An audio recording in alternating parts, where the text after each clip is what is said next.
Revelation 3607. From the 20th of November 1945.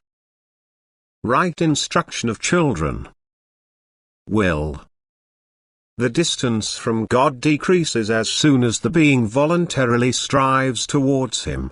The will alone is enough to come closer to Him as soon as it is serious, for God's love seizes the being in the state of free will which uses this will in the right direction.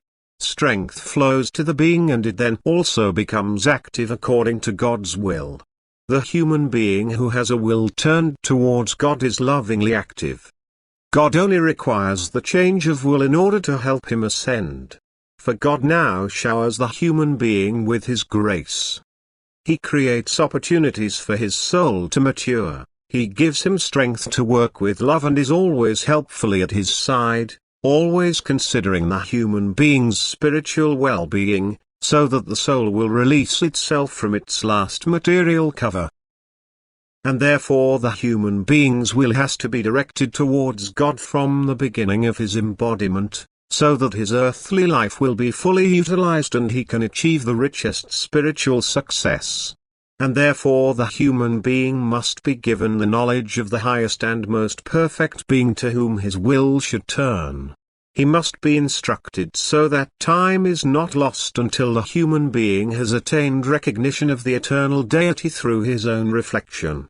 Although it is also necessary to think through and examine the imparted knowledge, the thoughts must be directed towards the spiritual realm already in early youth, and this happens through instruction about God as creator and shaper of all things, about His will and the human being's relationship to God. The human being is then still free to make his own decision.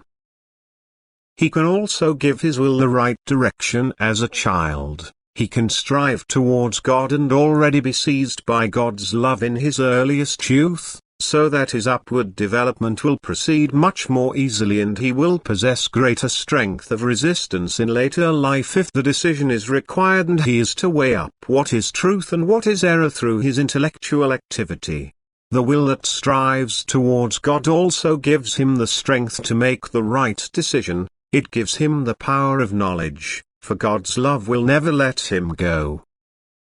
It is true that the human being can first direct his will towards God in later life, as soon as the knowledge was not imparted to him as a child, but then his struggle for truth is more difficult and much time has been lost which he could use for the benefit of his soul. And therefore it is a great blessing if the children are instructed correctly, for the knowledge of both powers, of God and his adversary, is necessary in order to be able to decide in favor of one of the two powers. And therefore it is a crime against the youth to let them wander about in ignorance or to want to deprive them of their faith in God, the eternal Creator and Father, even as a child. Though God guides people so that they will still attain knowledge in order to be able to decide freely, the soul has to overcome far greater resistance and its ascent is more difficult. For the will first has to be turned towards God before the human being can receive the strength he needs in order to free himself from the one from whose will he emerged and who also placed his will, which is turned away from God, into the beings which his will called into being using the strength from God. Only the will turned towards God reduces the distance from God and guarantees the complete bridging of the gulf which separates the being from Him due to its former apostasy from God. Amen.